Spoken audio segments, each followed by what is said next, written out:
Compañero, buenos días. En este video vamos a hacer un ejemplo más sobre funciones para ver en qué consiste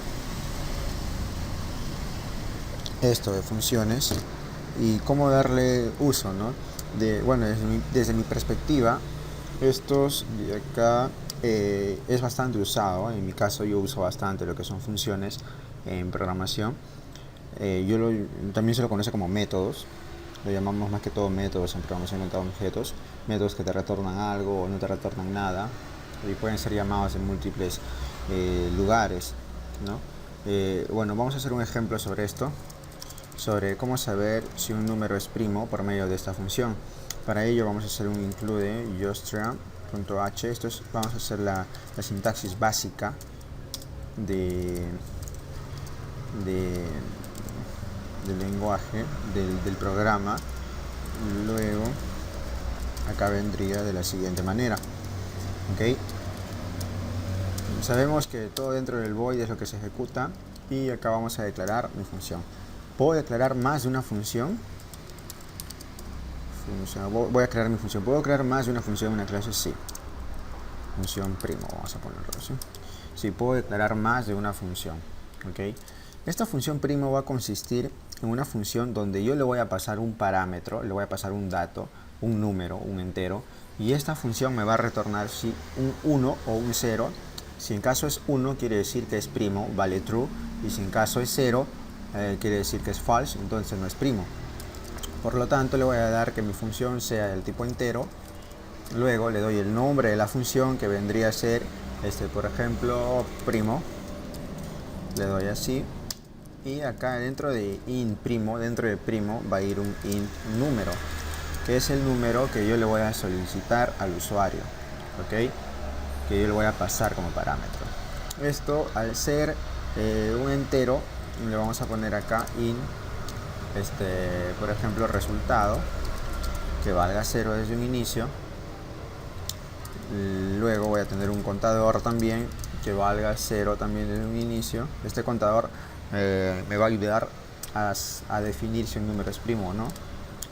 Y bueno, todo primo, sabemos que un número primo es aquel que es divisible entre dos números. O sea, la división exacta es 0 por dos números nada más.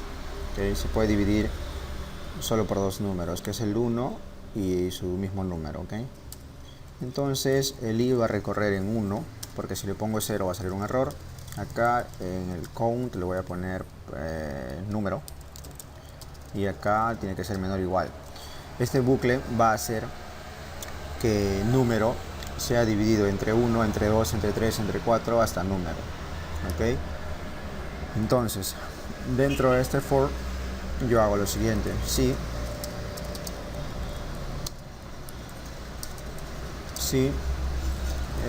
acá le pongo si número, al dividir el resto de dividir el número entre i es igual a 0,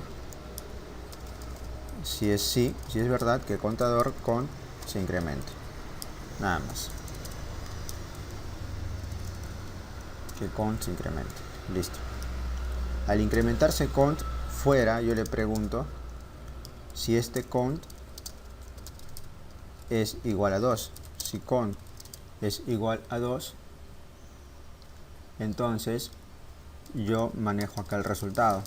Entonces resultado va a ser igual a 1. Si es 2 acá si es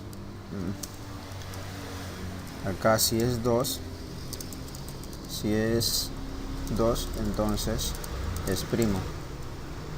Si es 2 entonces es primo. Por lo tanto 1 quiere decir que es primo. Si no es 2, entonces quiere decir que el resultado va a ser igual a 0. 0 quiere decir que no es primo. 0 quiere decir que no es primo. Entonces acá yo retorno, se llama así, retorno resultado. ¿Ok? Retorno resultado. Vamos a guardar esto de acá, vamos a darle en save, control S, retorno el resultado. Acá, sencillo. Repasemos hasta donde hemos avanzado. tengo una función primo aquí, cuyo procedimiento es el siguiente. Hay un bucle for que me va a permitir a mí saber si este número es primo o no. O sea, me va a permitir este bucle en sí, me va a permitir dividir desde el 1 hasta el número. Por ejemplo, si el número vale 5, se va a dividir 5 entre 1, 5 entre 2, hasta 5 entre 5. ¿Okay? Y esto de acá, la división, cuando es exacta, por ejemplo, número entre, digamos, 5 entre 1, este porcentaje quiere decir que me va a dar el resto es 0, entonces yo sumo este contador. Y así voy a poder ir sabiendo si ese número es primo o no es primo. ¿Okay? Luego nos pasamos al void main. Ahora, yo puedo tener más funciones acá. Por ejemplo, acá puedo poner otra función más. Puedo poner una función, no sé, función factorial, puede ser, ¿no? Función factorial. Listo. Y el factorial, como lo hallamos, ya lo habíamos visto anteriormente, como es un factorial, digamos un int factorial. Lo bueno de hacer esas funciones es de que tú puedes tener una clase, bueno, en programación de objetos lo llamamos clase. Por el momento conozcanlo como una plantilla. Pueden tener ustedes una plantilla donde pueden tener múltiples funciones, varias funciones, y ustedes lo pueden reutilizar. Como yo ya tengo una función factorial, se podría decir, yo lo que puedo hacer es copiar esa función factorial y pegarla acá, y luego poder llamarla desde otro lado sin ningún problema, sin ningún inconveniente. A ver, busquemos. Por ejemplo, acá tengo una función factorial, vamos a ponerla en editar y tenemos acá listo, función factorial. ¿Ok? Para que vean cómo pueden hacerlo ustedes. Así ustedes tienen una plantilla entera y simplemente lo copian y lo pegan. ¿Ok? Acá tengo una función factorial. Short, esto para que no se confundan, esto vamos a ponerle int. Short es un entero también. Int, el resultado igual a 1. Ok. Ajá, sí, el resultado por... listo. A esta, repasemos hasta aquí. Esta función factorial me va a retornar el valor del factorial. Si ingreso 2, me va a retornar, no sé, 2 por 1, que es 2. Entonces, ¿cómo es la lógica de esto? Va a haber una multiplicación desde el 1 hasta el número que uno se ha ingresado. Entonces, le pongo resultado 1, porque si le pongo 0, va a salir 0 siempre. Y así va a ir incrementándose. Entonces ya tengo dos funciones dentro de mi programa main, de mi void main, de mi programa que se va a llamar función primo. ¿Ok? De las cuales yo voy a hacer lo siguiente. ¿Ok? Bueno, acá podemos utilizar vectores para ingresar vectores y todo, y saber que de todo lo que hemos ingresado, para saber quiénes son primos. ¿Ok? Bueno, vamos a hacer eso entonces, ¿ya? A ver, esto es un ejemplo que hizo el ingeniero Huipa, un ejercicio que les dejó el ingeniero Huipa a sus alumnos, y lo vamos a desarrollar acá. Ya subí una de la solución de este ejemplo, pero lo subí así en texto, código nada más, y no explicado. Un alumno me dijo, un colega me dijo que lo haga en un video para que ustedes lo puedan entender mejor. Entonces, vamos a hacer lo siguiente.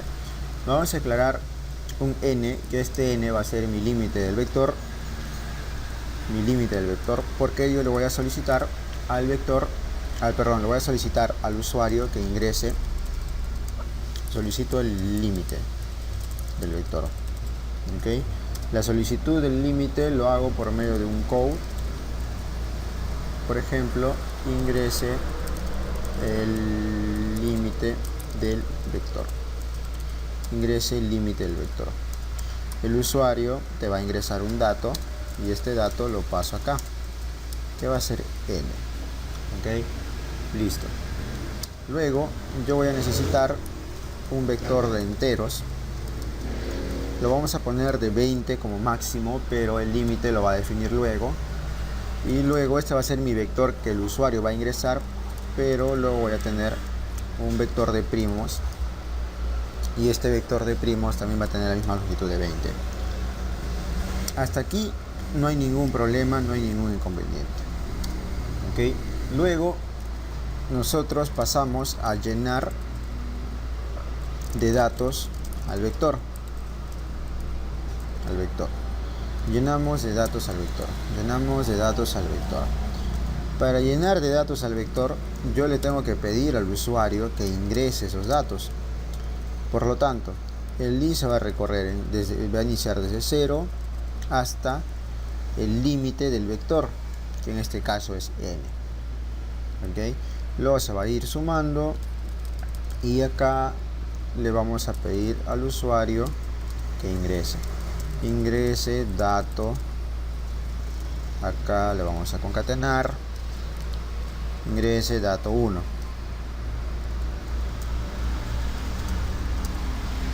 Listo, ingrese dato 1 y este dato 1 se lo va a pasar a este vector definido en la parte de arriba en la posición que dicte la variable de recorrido, que para este caso es y. Luego de eso, como yo ya tengo esos datos, ahora dentro de ese mismo vector, dentro de ese mismo bucle, quiero saber si ese dato que yo he ingresado es primo o no. Entonces me hago la pregunta de si, por ejemplo, si primo, que es la función que yo declaré arriba, le paso el valor de ese vector que estoy usando en ese momento y le doy igual a 1. Si el valor si el dato que está contenido en ese vector y ahorita en esa posición y ahorita es primo, o sea, quiere decir, si es igual a 1, quiere decir que es primo. Entonces, si es igual a 1 es primo. Acá yo tengo que hacer un contador de primo más. Sumo mi contador de primo, por lo tanto voy a agregar una variable más acá con primo. Ok, esto tiene que ser igual a 0. Ok, sumo mi contador de primos. Si es igual a 1, sumo mi contador de primos y bueno, yo ya tengo, digamos, un primo acá. Voy a tener tal vez 2 primos, 3 primos, 4 primos. Pero si es un primo, o sea, si este dato de acá es un primo, yo debo de pasarle a mi otro vector de primos que yo he declarado arriba. Por ejemplo, este vector de primos va a estar vacío. Y si yo quiero luego que el sistema me bote solo mis datos primos nada más, solo mis valores primos nada más, entonces yo debo de pasarlo a otro vector. Y el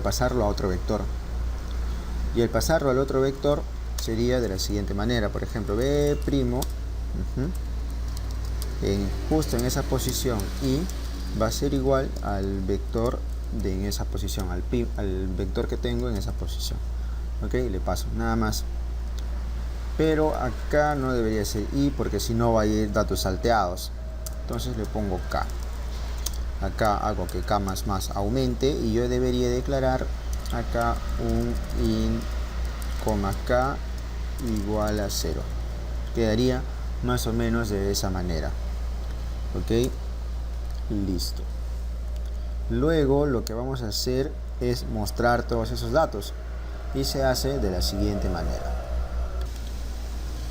A ver, para que más o menos entiendan esta lógica de acá, vamos a hacer lo siguiente. Ok, vamos a abrir un Excel.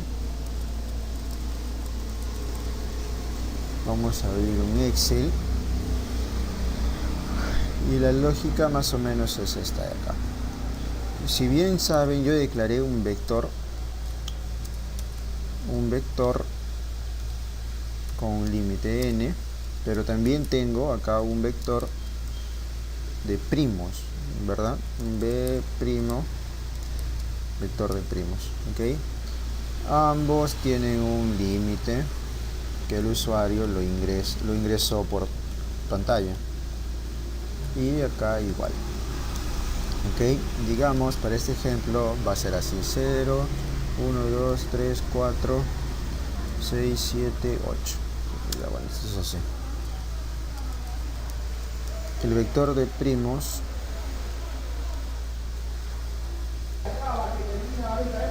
A ver. Ahora, bueno, el vector primo quedaría de la misma manera. ¿Ok? Lo que yo ingrese en mi vector principal, por ejemplo, podría ser 5, podría ser 2, podría ser 6, podría ser 4, 9, 7, no sé, entre otros datos más, a ver, 1,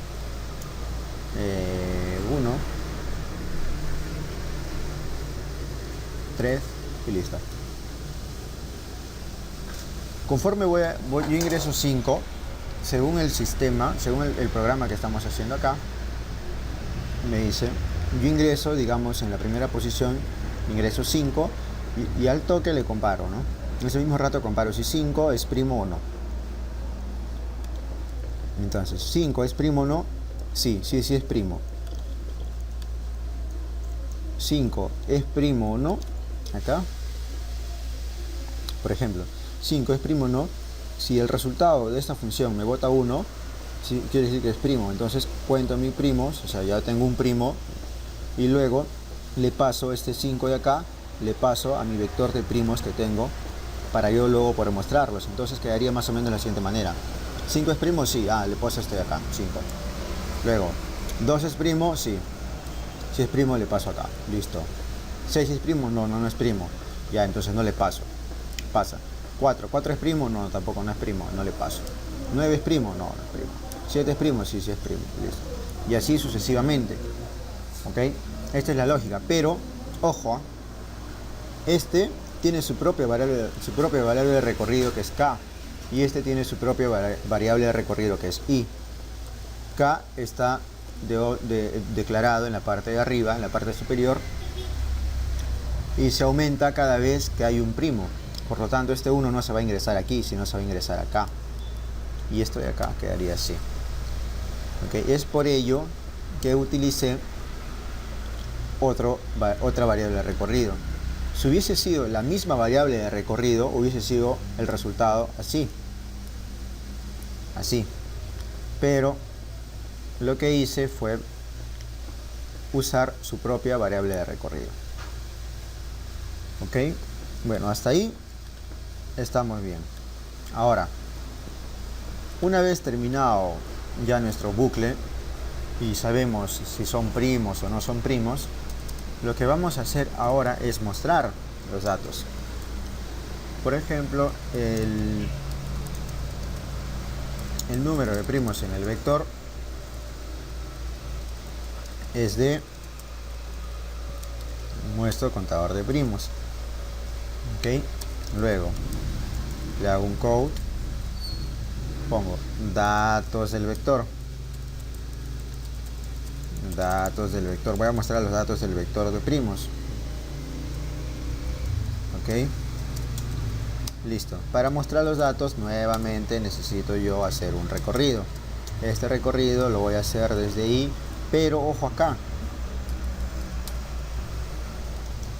¿Cuántos primos he encontrado acá? He encontrado 3 primos. Por lo tanto, ¿cuántas veces debería repetir mi bucle? 3 veces. Si encontré 5 datos, entonces mi bucle se debería repetir 5 veces. Entonces, acá no va a ir un n, el límite del vector, sino va a ir un contador de primos, que es mi límite para este vector, lo que encontré, ¿no? Y luego se va a mostrar de la siguiente manera: b', acá un i, acá un end l. Quedaría más o menos de esta manera en l,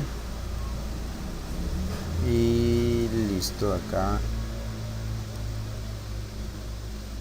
acá sería así, en l, y esto de acá quedaría así. Listo.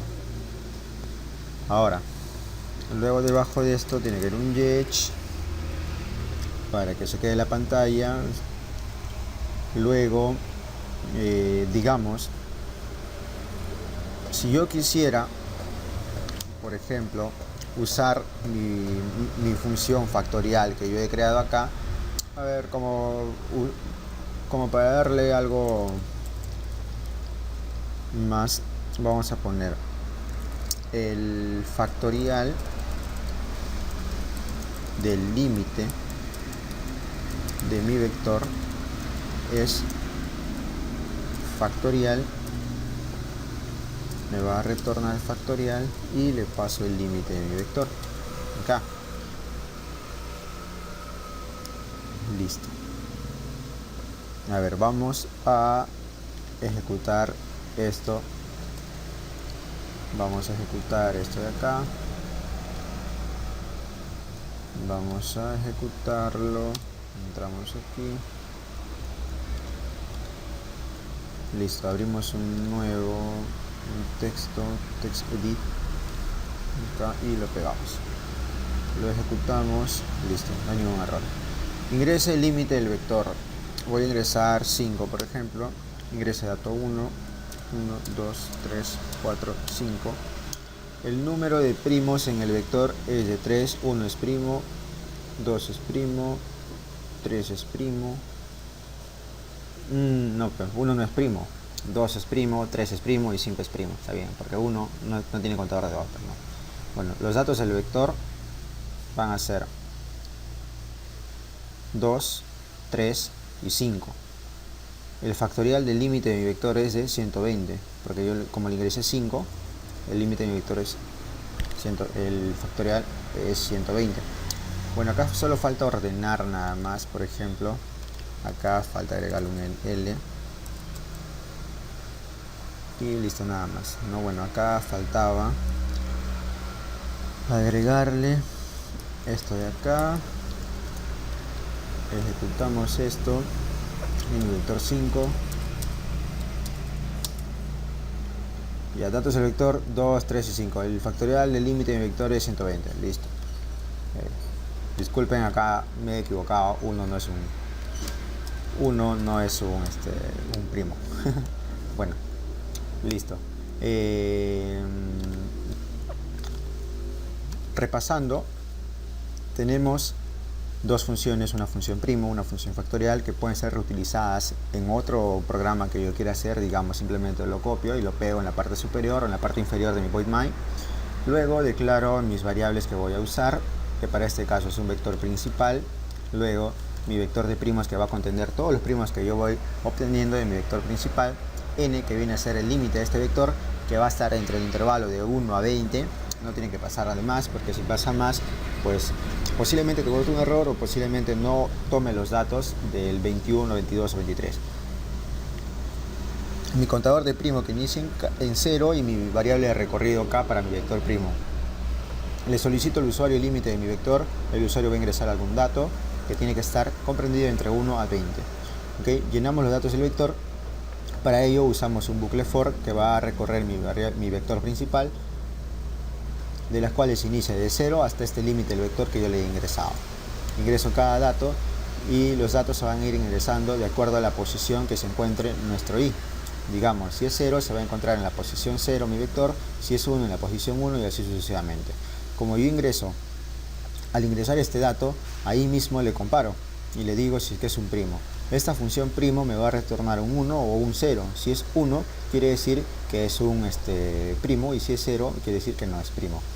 Entonces comparo, si 1 es igual a 1, sí son iguales, entonces quiere decir que es primo, y por lo tanto voy contando mi contador de primo, y luego hago este traspaso de un vector a otro, que ya lo explicamos acá,